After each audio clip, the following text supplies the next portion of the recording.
सुप्रभात बच्चों, कैसे हैं आप सब। उम्मीद करती हूँ आप सब अच्छे होंगे। तो बच्चों, मैं हूँ आपकी हिंदी की अध्यापिका।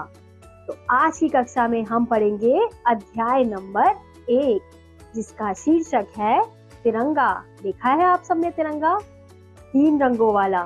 तो चलिए आज उसी के बारे में पढ़ते हैं। सबसे पहले हम पढ़ेंगे पाठ का उद्देश्य। इस कविता के माध्यम से यह कामना की गई है कि हमारा राष्ट्रीय ध्वज सदैव ऊंचा ही रहे।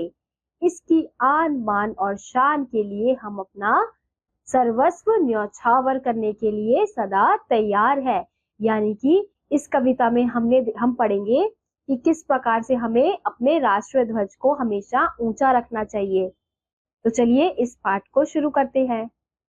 विजय विश्व तिरंगा प्यारा, झंडा ऊंचा रहे हमारा, सदा शक्ति बरसाने वाला, प्रेम सुधा सरसाने वाला, वीरों को हर्षाने वाला, मातृभूमि का तन मन सारा, स्वतंत्रता के भीषण रण में रखकर जोश बड़े शन शन में, कांपे शत्रु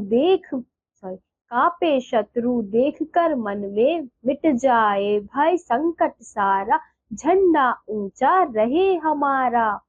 इस झंडे के नीचे निर्भय रहे स्वाधीन हम अविचल निश्चय, बोलो भारत माता की जय, स्वतंत्रता हो ध्येय हमारा। झंडा ऊंचा रहे हमारा, आओ प्यारे वीरों आओ, देश धर्म पर बलि बलि जाओ, एक साथ सब मिलकर गाओ, प्यारा भारत देश हमारा।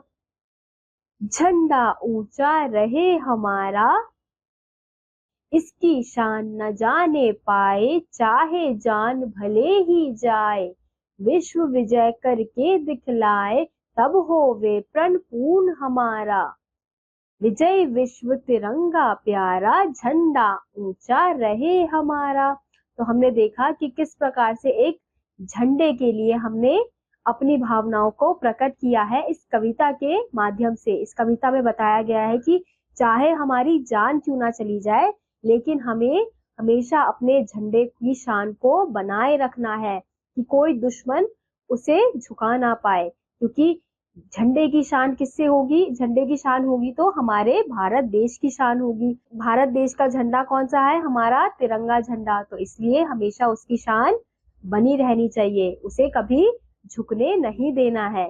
तो यही बच्चों को बताया जा रहा है कि आपको हमेशा कोशिश करनी है, ये ध्यान रखना है कि आपके झंडे की शान बनी रहे। इसी के साथ आज का ये अध्याय यही समाप्त होता है। उम्मीद करती हूँ आपको ये अध्याय समझ आया होगा। मैं आपसे मिलूंगी अगले अध्याय में, तब तक के लिए बाय।